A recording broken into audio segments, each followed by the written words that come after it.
Isang pinagpalang araw sa inyong lahat. Tayo po'y magninilay sa salita ng Diyos, ang pinagmumulan ng awa ng ating buhay, ang salitawa. My dear brothers and sisters, we continue reflecting on the words of Jesus about Himself as the bread of life. He continues to tell us in our gospel reading today, I am the living bread that came down from heaven.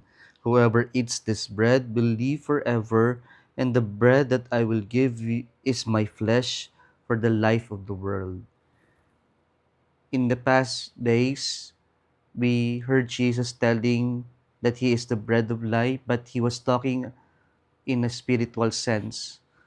But towards the end of our gospel reading today, Jesus is moving from in teaching the people or his listeners from the spiritual sense of the bread of life to the sacramental sense of the bread of life. So he's now talking about his flesh to be given as a food so that we will have eternal life. Ito po yung regalo ng Diyos, regalo ng kanyang buhay at yung sakramento ng tinapay na ito, ng kanyang katawan, ang siyang tinapay na magbibigay ng buhay. It is a perpetual gift of God for us so that whoever eats this bread will also experience or receive eternal life. Sana ito yung ating hangarin gaya ng eunuch sa ating unang pagbasa ngayon.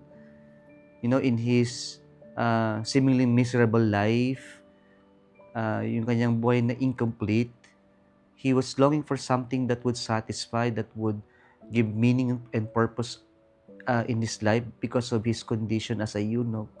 Mayaman siya pero ganito yung condition niya. Parang siya'y malungkot, lonely, at parang walang purpose sa buhay. But then, nagkaroon siya ng spark of hope and purpose nang mabasa niya yung banal na kasulatan. Pero hindi niya lubusang maunawaan ang salita. And so God sent the deacon Philip to him to explain to him, to enlighten him about the scriptures, about our faith in Jesus Christ. Tapos po nang sila'y nagpatuloy, nakakita sila ng tubig, and eunuch asked Philip to baptize him. Ito yung ino-offer ng Diyos sa buhay natin. God understands what our situation, and He sends people to accompany us, to lighten our burden. And at the same time, He offers more than what we are longing in life. At ito yung ino-offer ng Diyos na bread of life.